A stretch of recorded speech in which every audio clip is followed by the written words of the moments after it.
할렐루야, 아멘. 우리 예배에 오신 여러분들 오늘 하루 수고하셨고, 하나님이 그냥 돌아가지 않도록 마음에 새겨지는 은혜를 하나님이 부어주실 것을 기대하시기를 바랍니다. 우리의 육체의 소욕대로 살았던 모습을 내려놓는 게 예배입니다. 그리고 다시금 내가 하나님의 영, 성령의 인도함 받아서 살아야지 다짐하는 게 예배입니다. 오늘 이 3일의 수요 예배가 그런 예배가 되길 소망합니다. 아멘. 저는 어제 제가 섬기는 교구원분들과 함께 새성전 부지 공사하고 있는 새성전 부지에 가서 그 땅을 밟으면서 같이 기도했습니다. 어제 오전에 했는데 여러분들 혹시 어제 오전 날씨가 기억나십니까? 어제 오전이 먹구름은 엄청 드리워져 있는데 햇빛은 안 찌는데 비는 안 내리는. 비가 안 내렸어요, 어제 오전에. 그래서 이 포크레인이 공사를 하고 있어요. 잘 파고 있어요. 굴삭기가 잘 파고 있고, 그리고 우리는 그 바로 옆에서 찬양하고 말씀 나누고 기도하고 이렇게 했어요. 그래서 그렇게 우리 섬기는 분들과 함께 예배를 드리니까 너무 좋은 거예요. 한 교구원분이 저한테 얘기하시는 거예요. 목사님, 지난주까지 너무 더웠는데 이번 주는 하루 종일, 이번 주 내내 비 온다고 했는데 오늘 이 시간 이렇게 비가 안 오고 예배 드릴 수 있는 거 보니 목사님 기도 많이 하셨나 봐요, 이러시는 거예요, 웃으면서. 제가 겉으로는 예, 그럼요 아무렇지 않겠지만 속으로는 감사합니다. 하나님 감사합니다. 제가 2주 전에 우리 교구원들 다 모여서 새성전 부지 밟고 기도합시다 광고했을 때, 많이 모이세요, 같이 점심도 먹을 겁니다 광고했을 때 2주 전부터 광고했는데 계속 찜통 더위인 거예요. 막 폭염 문자 뜨고. 근데 이번 주는 또 계속 비 온다고 하는 거예요. 제 마음이 어떻게 했어요? 심란하죠. 심란했습니다. 그런데 딱 어제 아침 되니까 너무 감사한 거예요. 너무 감사한 거예요. 그런데 마침 또 여기서 출발하기 전에 우리 교구원분들 이렇게 모여 있는데, 쉴만한물가에 모여 있는데 우리 2대 담임 목사님이셨던 박진구 목사님이 저희 앞에 이렇게 지나가시는 거예요. 그래서 제가 안녕하세요 목사님 인사드리니까 목사님이 들어오시는 거예요. 그리고 우리 교우분들하고도 인사하고, 그러면은 오신 김에 우리 출발 기도 좀 해달라고 부탁드리니까 기도도 아주 축복하는 마음으로 해주신 거예요. 여러분들, 우리 성전 건축이 우리 이대 목사님 때부터 마음을 준비시켰잖아요. 하나님의 성도들의 마음을. 근데 지금 공사 현장이 진행되고 있고 이대 목사님 기도받고 출발하고 가서도 또 음식도 맛있고 너무 모든 게 너무 좋은 거예요. 가서 예배 드리는데 또 마침 누구 만났느냐? 그 현장을 둘러보러 오신 우리 시무 장로님들, 거기 지키시는 장로님들, 수고하시는 장로님들이 몇 분이 와 계신 거예요.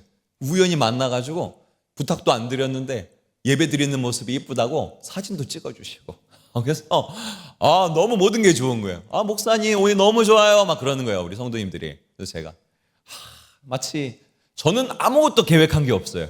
저는 그냥 망했다, 날씨가 이렇게 안 좋은데 어떡하지, 내가 그 모든 원성을 살리다 이러면서 그냥 각오하는 마음으로 갔는데 모든 것이 너무도 행복한 거예요. 사역이 항상 이렇게 술술 풀리면 얼마나 좋을까요? 할렐루야, 아멘. 근데 그렇지 않다는 거죠. 예. 여러분들, 이렇게 너무나 감사한 성전부지에서 기도를 했어요. 그리고 담임 목사님께서 우리 주일 재직회 때 기도 제목을 내어주셨잖아요. 총 공사비 355억 원. 공사비만, 총 공사비, 완공까지. 그리고 그 이후에 그 새성전 건물에 채워 들어가야 될 음향장비, 의자, 집기류들 다 또 따로 우리가 준비해야 되는 거예요. 저는 그 재직회 때 목사님의 기도에 나누는 것을 들으면서 이런 생각이 들었어요. 다윗 때부터 하나님이 감동을 주셨고요. 예루살렘 성전 건축될 때도 다윗 때부터 감동을 주셨고, 솔로몬 때에 그것을 완공하게 하신 하나님. 그런데 성경을 읽어보면요, 아주 많은 과정과 아주 많은 준비가, 굉장히 많은 재료들이 필요하고 헌신이 필요했다는 거예요. 이게 하루아침에 땡 하고 되는 게 아니라는 거예요. 이대 목사님 그 시절부터 성도들의 마음을 준비시키시고, 여러분들의 마음을 준비시키시고, 그리고 지금 이 순간 우리 담임 목사님과 여기 모여 안디옥 성도로 지금 부름받은 우리들을 통하여, 우리의 손을 통하여 하나님께서 성전 건축을 완공하게 하시는 하나님이시라는 거예요. 여러분들 기억하시기 바랍니다. 아멘. 그리고 목사님께서 기도 제목을 말씀해 주시는데 저는 참 그게 인상적이었어요. 잘 들어보세요, 여러분. 하나님께서 완공하게 하시는 건 맞아요. 그런데 하나님이 누구를 사용하신다고 했어요? 바로 엄한 타교인의 손을 사용하는 게 아니에요. 여기에 오늘 이 시간 성도로 부름받은, 안디옥 성도로 부름받은 저와 여러분의 손을 사용하신다. 근데 하나님은 없는데 쥐어짜서 내라고 하신 하나님이 아니라는 거예요. 올해에 여러분들의 가정에 묶인 문제, 여러분들의 개인의 영적인 묶인 문제, 여러분들의 물질과 상황에 묶인 문제들, 하나님께서 그것을 풀어주는 것을 올해에 많이 경험하시기를 바랍니다. 하나님께서 입을 크게 열라 하셨다는 거예요. 담임 목사님 통해 선포하셨잖아요, 기도 제목을. 아, 그렇게 기도해야 되는구나, 성전 건축 위해. 그런 스탠스를, 그런 자세를 취해야 되는구나. 하나님께서 우리의 가정과 나에게 막혀있고 우리가 풀려야 될 모든 것들 하나님이 풀어주시고 채워주시고 회복시켜 주신 줄 믿으시기 바랍니다. 우리를 감동하게 하시고 채워주심으로 우리에게 있는 것을 우리가 자원하고 감사하고 감동하는 마음으로 하나님께 드리게 하시는 그 원리를 통해서 성전 건축은 완공된다는 거예요. 그러니 생각해 보니까 솔로몬 때도 다윗 때도 쥐어짜지 않았어요. 하나님이 부어주셨고 하나님이 감동 주셨고 하나님이 행하셨어요. 할렐루야. 이런 은혜의 원칙을 기억하시면서 성전 건축을 위해 기도하시고 성전 건축을 위해 나는 무엇을 할까 생각하는 우리가 되기를, 제가 재직회 때 담임 목사님이 말씀하신 기도 제목 들으면서 아, 이거 얘기 나눠야겠다라는 생각이 드는 거예요. 그리고 또 한 가지는, 기도 오늘 또 한 가지 말씀 마치고 하기 바라는 것은, 아까 찬양하는데 눈들아 머리 들어라 막 신나는 찬양하잖아요. 그때 저 혼자 살짝 울었어요. 왜 울었냐? 그냥 그 찬양하는데 갑자기 저도 모르게 하나님의 전 감동이라고 고백합니다. 담임 목사님 손에 눈이 갔어요. 손가락에. 손가락 수술 잘 마치셨는데 이게 어떻게 하신다고 했어요? 지금 상태가 이렇게 딱 타자를 치실 수 있는 정도, 이 일을 하실 수 있는 정도로만 구부려지신다고 하셨잖아요. 이게 완전히 이렇게 잘 이렇게 되도록, 그래서 아주 마음껏 힘껏 우리를 위하여서 앞장서실 수 있도록 우리 이따가 기도해야겠구나라는 그런 감동이 들었어요. 제가 막 담임 목사님을 엄청 사랑하고 생각하는 그런 부목사였으면 좋겠는데 꼭 그렇지는 않습니다. 말을 잘 안 들어요. 그런데 감동이 됐어요. 그러니까 우리 같이 기도하길 원합니다. 아멘. 예, 우리 그러면 오늘 말씀 여기까지는 우리가 해야 할 얘기를 나눈 것 같고, 오늘 말씀 들어가도록 하겠습니다. 요한복음 1장 12절에서 13절 말씀 우리 화면 보면서 한 번 더 고백합니다. 영접하는 자 곧 그 이름을 믿는 자들에게는 하나님의 자녀가 되는 권세를 주셨으니 이는 혈통으로나 육정으로나 사람의 뜻으로 나지 아니하고 오직 하나님께로부터 난 자들이니라. 아멘. 오늘 말씀 제목이 하나님께로부터 난 자들인데, 여러분 예수가 그리스도임을 믿고 예수를 그리스도로 내가 영접하고 하나님의 자녀가 되는 권세를 받았다는 게 뭔지를 우리 오늘 말씀을 새겨볼 필요가 있습니다. 하나님의 자녀가 되는 권세를 받았다는 게 뭔가? 존 뉴턴이라는 아이가 있었습니다. 이 존 뉴턴이라는 아이는 아버지가 선장이었어요. 지중해 무역선의 선장이었어요. 그리고 어머니는 신실한 크리스찬이었어요. 근데 이 존 뉴턴이 17살 때에 신실했던 하나님을 바라보는 어머니가 폐병으로 죽습니다. 그리고 17살부터 이 뉴턴이라는 아이가 배에 선원들과 함께 생활을 하기 시작합니다. 난폭한 선원들. 그럴 수밖에 없죠, 그쪽 지역이. 난폭한 생활들. 그래서 뉴턴의 영혼은 점점 어두워지고 뉴턴의 삶도 점점 죄악 가운데로 물들어 갔습니다. 나중에는 이 뉴턴이라는 사람이 자라서 어떤 삶을 살았느냐? 아프리카 흑인들을 노예로 팔아가는 그 노예선에서 일을 하게 되었는데, 그 흑인들한테 온갖 몹쓸 짓과 잔인한 짓과 저질스러운 짓을 다 하는 게 뉴턴이라는 사람의 인생이었습니다. 그런데 이 뉴턴이 어느 날 배 안에서 토마스 아켄페스의 그리스도를 본받아, 한 번 정도 들어보셨죠, 이거? 그리스도를 본받아 라는 책을 우연히 접하게 됩니다. 이 뉴턴이 그 책을 읽다가 무엇이 떠올랐느냐? 마음에 어릴 적에 어머니가 돌아가시기 전에 어머니가 했던 찬송, 어머니가 했던 기도, 그게 마음에 울리기 시작하고 들리기 시작하는 거예요. 그래서 이 뉴턴은 마음을 바꿨습니다. 심령의 변화가 일어났습니다. 회개가 일어났습니다. 어둠에서 내가 빛 가운데로 나가리라 하는 회개의 마음이 들었다는 거예요. 그래서 그날부터 뉴턴은 목사가 되기로 서원을 하고 47년간, 약 47년간을 두 교회를 잘 섬기는 목회자로 살았습니다. 이 뉴턴이 그런데 작사를 해서 붙인 찬송가가 있는데 그게 바로 이 찬송가인 거예요.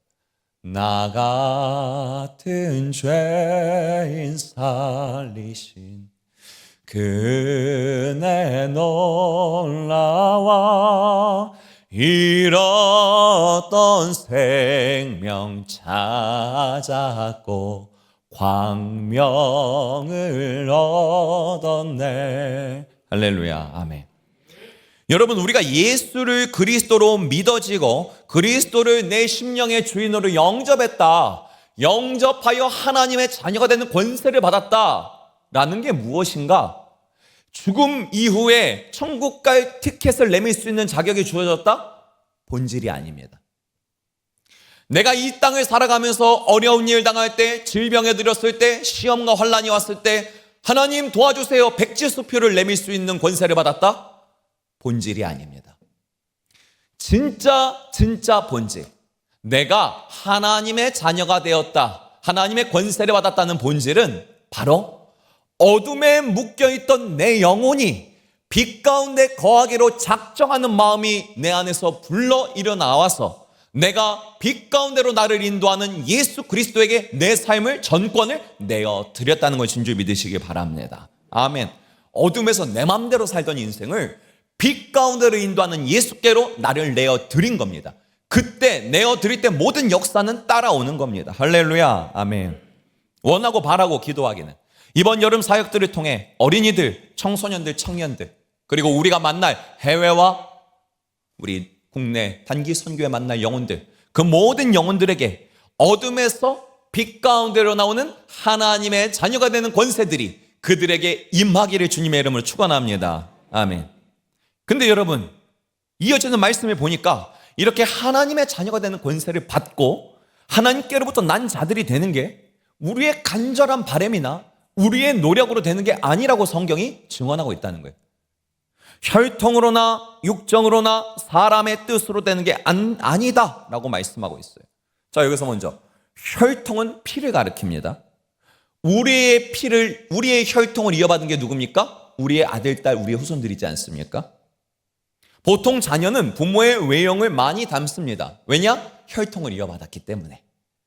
저희 첫째 아들은 저를 많이 닮았습니다. 둘이서 걸어가면 뒤통수가 똑같이 생겼어요. 그래서 뒤에서 보시고도 아빠랑 아들이라 그래요. 체형도 저랑 거의 똑같이 생겼어요. 그리고 너무너무 신기했던 건 뭐냐? 예전에 여기 엘리베이터를 저희가 탔는데 제가 엘리베이터를 탔고 그리고 저희 아들이 타고 있었어요. 근데 거기에 우리 김한 목사님의 둘째 아들이 거기에 같이 탔었어요. 세 명이 타고 있는데 뒤늦게 어떤 성도님이 그 엘리베이터에 올라타시는 거예요. 근데 그 성도님이 엘리베이터가 올라가는 짧은 시간이었는데 저랑 저희 아들과 김한 목사님의 둘째 아들을 이렇게 살펴보더니 아, 얘가 목사님 아들이고 혹시 얘는 김한 목사님 아들 아니에요? 아니, 저랑 저희 아들이야 그렇다 치고 당연히 이거 너무 신기한 거예요. 어떻게 하셨어요? 제가 그랬어요. 어떻게 하셨어요? 맞아요, 얘 김한 목사님 아들이에요. 둘째 아들이에요. 아, 너무 신기한 거예요. 근데 여러분, 이렇게 똑 닮은 경우도 있지만 반대로 하나도 안 닮은 경우도 있죠. 저희 둘째 아들은 저랑 하나도 안 닮았습니다. 그래서 둘째 아들이 제가 교회 잡고 이렇게 교회에 가끔 이렇게 같이 손잡고 갈 때 누가 이렇게 인사를 하시면 제가 오히려 얘가 제 둘째 아들이에요. 소개를 해야 돼요. 엄마 빼박이에요. 엄마 빼박이. 그래서 둘째 아들은 소개를 해야 돼요. 그런데 여러분, 이렇게 완전 빼박았거나 완전 안 닮았거나 그것과 관계없이 부모와 자녀는 부모에게 무조건 50%의 유전자를 이어받습니다. 아빠 거 50%, 엄마 거 50% 유전자를 이어받는다는 거예요. 그래서 유전자 검사를 하면은 내 부모라는 거, 내 자식이라는 걸 감출 수가 없는 게 바로 혈통이라는 거예요. 이 땅에서 부모와 자식의 사이를 가장 강력하게 증거해 주는 게 뭐냐? 혈통이다라는 거예요. 근데 여러분 오늘 말씀해 보니까 하나님과 내가 아버지와 자녀의 사이라는 것을 증명해 줄 수 있는 게 혈통으로도, 이 땅에서 가장 강력한 증거인 혈통으로도 이어질 수가 없다는 거예요. 내가 하나님의 자녀가 되는 게 혈통으로도 안 된다는 거예요. 그리고 그 뒤에 이어지는 사람의 수고와 노력과 사람의 의지로도 당연히 안 된다는 거예요. 내가 오늘부터 예수님 믿어야지. 내가 우리 자녀들 다 장성하여 결혼시키고 나서부터 예수님 믿어야지. 내가 우리 남편 죽고부터 예수님 믿어야지. 내가 우리 시아버지 죽고부터 예수님 믿어야지. 안 된다는 거예요. 그렇게 안 된다는 거예요. 우리가 어렸을 적부터 예수님을 알고 내가 의지를 내어 예수님을 믿으러 여기 온 것 같지만 그 의지조차 하나님의 초자연적인 구원의 역사 속에 들어있다라는 것이에요. 정리하면 혈통으로나 육신으로나 사람의 뜻으로 하나님의 자녀는 그렇게 권세가 주어지는 게 아니다라는 거예요. 우리에게는 그럴 가능성 자체가 없는, 우리는 하나님을 찾을 가능성 자체가 없는 타락한 존재다라는 거예요. 이게 바로 이 대목에서 우리가 느껴야 되는 게 뭐냐? 철저한 영적인 무력감을 느껴야 한다라는 거예요. 여러분 지금 교육부서에서는 어린이들을 위해, 청소년들을 위해, 청년들을 위해 밤낮으로 수련회를 준비하고 있고요. 그리고 우리 해외, 네팔과 몽골, 캄보디아 나가는 거 준비하면 우리 매주 모여서 훈련하고 있어요.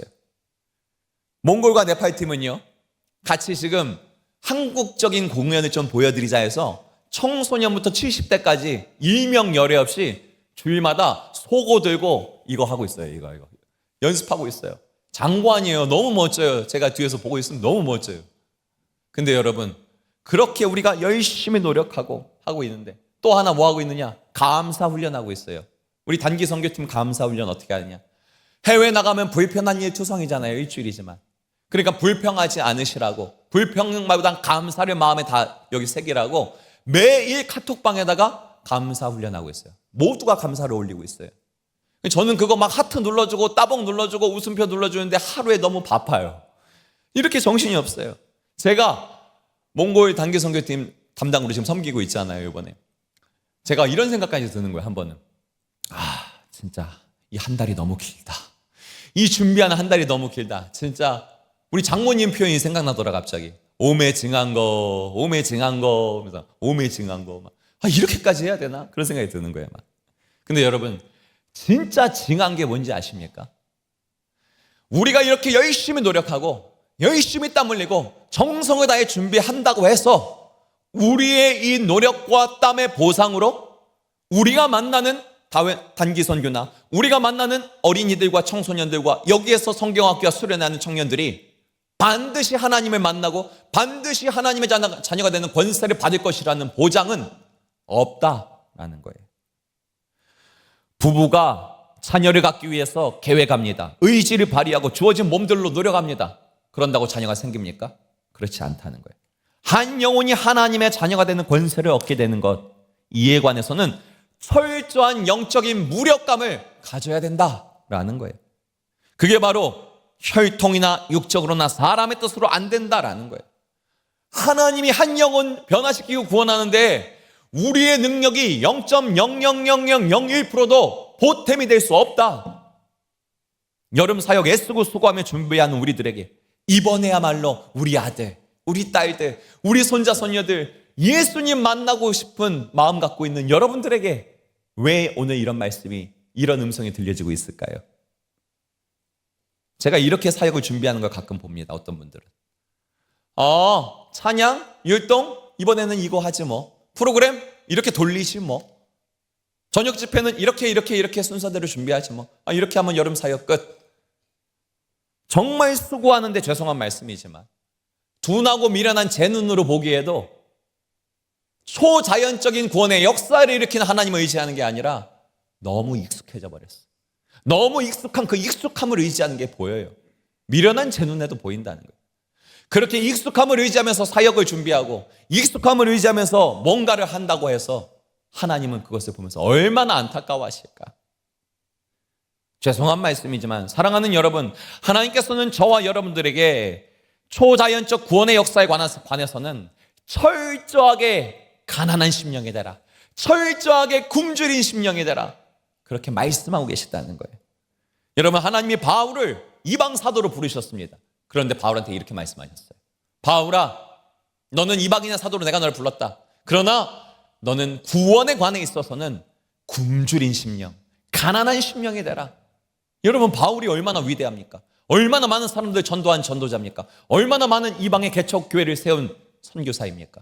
근데 바울은 뭐라고 말하냐? 로마서 3장 27절에서 이렇게 말해요. 그런즉 구원에 관해서 자랑할 게 무엇이 있느냐? 있을 수가 없느니라. 무슨 법으로냐? 오직 하나님의 믿음의 법으로 구원의 역사가 나타나느니라. 할렐루야. 아멘. 바울의 고백과 같은 이 마음이 바로 여름 사역을 준비하는 우리 안에, 중보하는 우리 안에 선재되어야 한다라는 것이에요. 그 마음, 구원에 관해서는 굶주리고 가난한 마음, 그 마음이 바로 하나님이 원하는 마음, 그 마음을 가지고 열심히 준비하는 우리가 되길 주님의 이름으로 축원합니다. 아멘. 우리 남은 부분 또 나눠볼까요? 요한복음 1장 14절에서 15절의 말씀, 우리 화면 보면서 함께 합니다. 말씀이 육신되어 우리 가운데 거하심에 우리가 그의 영광을 보니 아버지의 독생자의 영광이요 은혜와 진리가 충만하더라. 요한이 그에 대하여 증언하여 외쳐 이르되 내가 전에 말하기를 뇌 뒤에 오시는 이가 나보다 앞선 것은 나보다 먼저 계심이라 한 것이 이 사람을 가리킴이라. 아멘. 여러분, 우리가 읽은 말씀에서 하나님의 자녀가 되는 권세를 받고, 그리고 세례 요한과 같이 외쳐 이르되, 오늘 외쳐 이르되, 담대하게 외쳐 이르되, 이 세례 요한과 같이 사는 게 바로 복된 삶이라고 모델로 세례 요한을 제시하고 있어요. 말씀이 육신되어서, 말씀이신 하나님이 육신이 되어서 이 땅에 온 게 예수님이라는 거예요. 세례 요한은 예수님을 그의 두 눈으로 봤는데 이건 사람이 아닌 거예요. 사람이지만 말씀이 육신되어 이 땅에 임한 큰 영광이요, 하나님의 은혜요, 하나님의 영광의 결정체인 게 바로 내 두 눈앞에 서 계신 예수 그리스도였다는 거예요. 지금 세례 요한은 은혜의 결정체, 영광의 결정체, 그 예수님을 바라보면서 감동과 감격이 심령에서 물밀듯이 뿜어져 나오고 있는 거예요. 그러니 외치지 않을 수가 없는 거예요. 여러분, 이것이 바로 세례 요한이 세상에서, 우리가 세례 요한 하면 뭐가 떠오릅니까? 당당함이 떠오르지 않습니까? 담대한 외침이 떠오르지 않습니까? 세례 요한이 그리스도를 담대하게 외칠 수 있었던 이유는 말씀이신 하나님이 육신되어 이 땅에 온 은혜의 결정체가 그의 두 눈에, 그의 심령에 너무도 분명하게 느껴지고 너무도 분명하게 감격이 됐기 때문이었다는 거예요. 세례 요한의 눈에는요, 로마 황제나 귀족들에게 보이는 영광, 그 당시에는 태양신이 황제를 낳는다고 생각했어요. 황제는 태양신의 아들이라고 생각했던 시대였단 말이에요. 세례 요한의 시대는 율법으로 구원을 받는다고 그렇게 외치는 구약의 율법주의자들이 있었다는 거예요. 그리고 세례 요한의 시대에는 헬라인들은 제우스와 아테네, 철학 사상을 가장 고상한 것으로 여겼다는 거예요. 그런데 세례 요한의 눈에는 세상 자랑, 세상 영광, 세상 부귀, 모든 게 초라하게밖에 안 보이는 거예요. 왜? 은혜의 결정체, 영광의 결정체, 말씀이 육신되어 내 앞에 계신 예수님, 그 주님을 보는 기쁨에 비하면, 그 주님을 내가 믿어지는 영광에 비하면 너무도 초라한 거예요. 그들의 부귀 영화, 그들의 영광이 너무도 초라한 거예요. 그래서 세례 요한은 자신과 세상의 가치를 비교하지 않을 수 있는 담대함이 있었던 거예요. 그래서 세례 요한은 이렇게 외칩니다. 회개하라, 회개하라, 회개하라. 심판의 날이 가까이 왔다. 심판의 날에마저도 담대할 수 있는 세례 요한, 그 세례 요한의 권세, 그 세례 요한의 복된 삶을 요한 1서 4장 27절은 이렇게 말하고 있어요. 우리 함께 화면 보시면서 같이 고백합니다. 이로써 사랑이 우리에게 온전히 이루어진 것은 우리로 심판날에 담대함을 가지게 하려 함이니 주께서 그러하심과 같이 우리도 이 세상에서 그러하니라. 아멘. 여러분, 예수님을 영접하고요, 예수님이 믿어지고 자녀의 권세를 가지고 세상 가치 너무 초라해 보이고 내가 하나님을 믿는 믿음으로 하나님의 나라를 확장하며 사는 기쁨, 이 기쁨으로 사는 게 너무도 행복한 삶, 이게 바로 세례 요한의 삶이고 이게 바로 저와 여러분들에게 주어진 삶이라는 거예요. 할렐루야. 그걸 확장하는 게 바로 하나님 나라를 확장하는 삶이라는 거예요. 너무도 기쁜 일이라는 거예요. 하나님이 보실 때도 기쁘지만요, 세상 사람들이 볼 때도 저 사람은 가진 것도 없는데 뭐가 저렇게 당당해?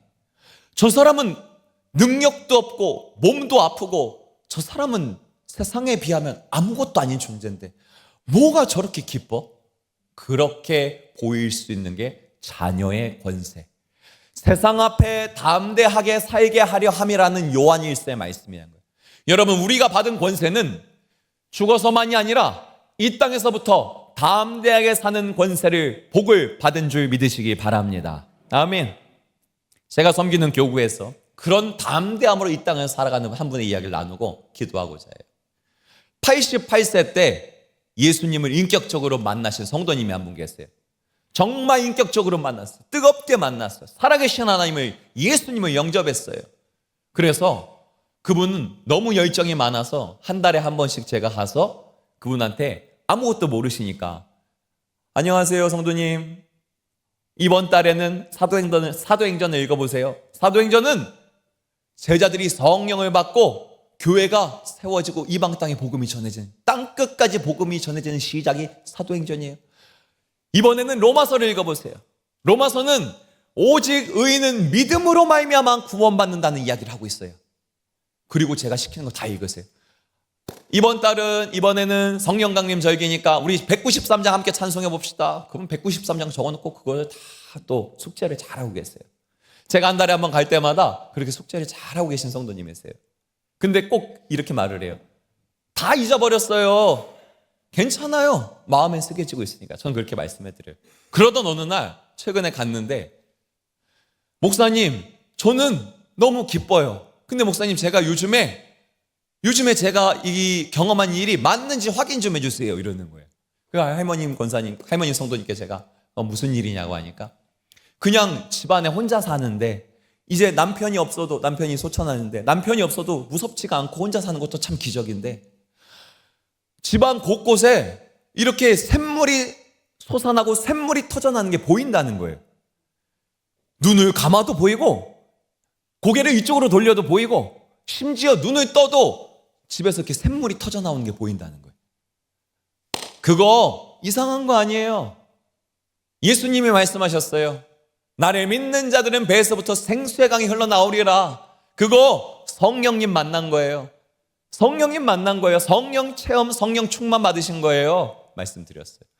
아, 그런 거예요? 저는 이제 소원이 없네요.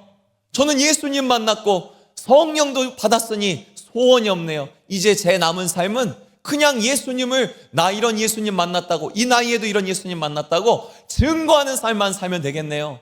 이렇게 얘기하는 거예요. 제가 그분 얘기를 곰곰이 듣고 있자 보니까 제 마음 안에 이런 감동이 올라왔어요. 아, 이 90세인 이분을 신방대원으로 데려가면 되겠다라는 마음이 든 거예요. 90세의 신방대원 컴백. 여러분, 신방대원은 아무나 하는 거 아닙니다. 뭐 시간 많은 사람들 신방대원 하는 게 아닙니다. 신방대원은 아무나 하는 게 아니에요. 근데 제가 왜 그런 감동이 왜 올라왔냐면, 이분 말고 제가 전도하고 있는 또 다른 분 중에 88세가 있어요, 올해. 이분은 참 신기한 게 평생을 부처를 믿었어요, 이분은. 불교였어요. 근데 이분 걷지도 못해요. 근데 집에서 지내고 계시는데, 이분을 요양사해주고 계신 분이 우리 교회 권사님이신 거예요. 근데 우리 교회 권사님한테 헌금을 주면서 이거 교회다, 안디옥 교회다 갖다 내면서 나 위에 기도 좀 해달라고 했다는 거예요. 전도해야겠어요, 안 해야겠어요? 헌금만 그냥 내보면 끝이에요? 전도해야 되잖아요. 그 권사님이 저한테 요청을 하신 거예요. 전도해달라고, 같이 도와달라고. 그래서 제가 거기 방문했어요. 벌써 한 달이 넘어요. 매주 방문했어요. 왜? 매주 방문하고 싶지 않을 만큼 바쁜데 매주 방문해야 되는 이유가 뭐예요? 믿음이 안 들어가니까. 믿음이 안 들어가요. 예수님이 성도님을 사랑하세요. 예수님이 성도님을 사랑해서 지금 저를 보내셨잖아요. 돌아온 탕자 얘기도 해주고, 포도원 사꾼의 이야기, 품꾼의 이야기도 해주고, 들을 때는 아멘, 아멘 하세요. 근데 꼭 일어나서 나가려고 하니까 뭐라고 하냐? 염치가 없어서, 내가 이제 믿어서 염치가 없어서 지금 믿으면 받아주겠냐는 거예요. 충분히 그렇게 생각하실 수 있죠. 그리고 옛 어르신들은 그런 생각을 하는 거예요. 내가 이제 기독교로 바꾸면 우리 자녀들이 다 불교인데 안 좋게 생각하지 않겠냐는 거예요. 나중에 장례할 때 어떻게 하냐는 거예요. 그런 걱정하지 마시고, 안 통해. 그래서 90세의 성령 충만한 이분을 신방대원으로 데리고 가자 생각해 본 거예요. 많은 위험이 부담이 따릅니다. 어르신들은 자기 하고 싶은 말만 하잖아요. 신방 망쳐버리면 어떻게 해요, 가서 혼자. 그런데 하나님의 감동에 순종해서 모셔갔어요. 신방대원으로 모셔갔어요. 예배를 드리고 말씀을 전하고, 제가 너무도 감사했어요. 말씀을 전하고, 자, 이제 말씀은 끝났고 간증 해보세요. 그때까지 참하게 기다리시다가 갑자기 세례요한처럼 외치시는 거예요. 내가 예수님을 어떻게 만났냐면요 하면서부터 시작해가지고, 그러니까 또 이분 88세는 뭐라고 하냐, 이 후배는 염치가 없어서. 근데 이 90세는 또 뭐라고 하시냐, 가슴을 열고 하나님을 만나보시라고, 하나님을 믿으면 하나님이 부어주신다고 막 이렇게 얘기를 하는 거예요. 세례요한에서 담대함에서. 여러분, 이건 그냥 막 귀여우시고 웃자고 하는 얘기가 아니라 너무도 감사한 거예요. 너무도. 근데 구원은 정말 하나님께 달렸더라고요.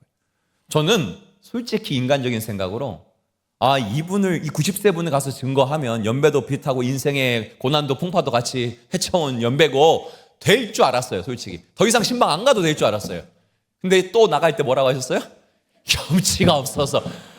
진짜 대단하시다. 그래서 빨리 이거 끝내고 세례 베풀고 손 딱 떼야 될 것 같은데, 이제 그냥 이제 평신도 신방만 했으면 좋겠는데 바쁘잖아요. 그래도 해야죠. 그래도. 여러분, 우리 이제 같이 기도하기 원하는데요. 여러분, 우리가 하나님의 자녀가 되었다, 권세를 받았다는 것은 정말 놀라운 일이에요. 왜? 돈 앞에서, 질병 앞에서, 그리고 지금 여러분과 제가 처한 각자 뚫어내지 못하는 영적인 한계 앞에서 담대하라는 거예요. 담대하라. 세례요한처럼 외치라는 거예요. 왜? 자녀의 권세를 받았으니까. 자녀의 권세는, 하나님이 부어준 초자연적 자녀의 권세는 결코 작은 권세가 아닙니다. 이 권세를 맛보게 하기 위하여 우리는 여름 성경학교와 수련회와 단기 선교를 온갖 우리의 예산을 쏟아부고 우리의 땀과 시간을 쏟아부어가면서 하고 있는 거예요. 가치를 알고 쏟아부어야 되는 거예요. 여러분, 이 시간 우리 기도하기 원하는 것은, 그리고 이 시간 찬양하고 기도하기 원하는데, 여러분, 하나님의 손이, 하나님의 크신 손이 우리 사랑하는 자녀들을 만져주고 변화시켜 줄 것을 믿는 믿음으로, 기도하는 마음으로 우리 이 찬양 한 번 더 고백하고 함께 기도하도록 하겠습니다. 주의 손 날 붙드시네. 주의 손 우리가 만나는 모든 영혼들을 붙드십니다. 우리 함께 고백합시다. 주의 손 날 붙드시네. 주의 손 날 붙드시네. 영원한 피난처 되십니다. 영원한 피난처 되시네. 깊어진 한숨에도, 깊어진 한숨 속에도 변함없이 우리를 일으키 주 내 아버지, 주 우리 아버지 되십니다. 주 내 아버지, 아멘. 크신 팔로 날 덮으시네. 주는 내 능력이요, 주는 내 큰 능력. 변함없이 우리를 일으키신. 우리 목소리 높여서 하나님이 우리를 붙드십니다. 주의 손 날 붙드시네. 아멘. 영원한 피난처요, 영원한 피난처 되시네. 아멘. 깊어진 한숨 속에도 변함없이 면함없이 우리는 하나님이 구원하십니다. 하나님이 자녀의 권세를 주십니다. 주내 아버지, 주내 아버지, 그 심판로 날 덮으시. 하나님이 우리의 어린이들 덮으십니다. 주는 내 큰 능력, 면함없이 우리는. 우리 마지막으로 주내 아버지, 모든 영혼 덮으소서. 주내 아버지, 그 심판로, 그 심판로 날 덮으시네. 주는 능력이여, 주는 내 큰 능력. 아멘. 면함없이 우리를 일으키시네.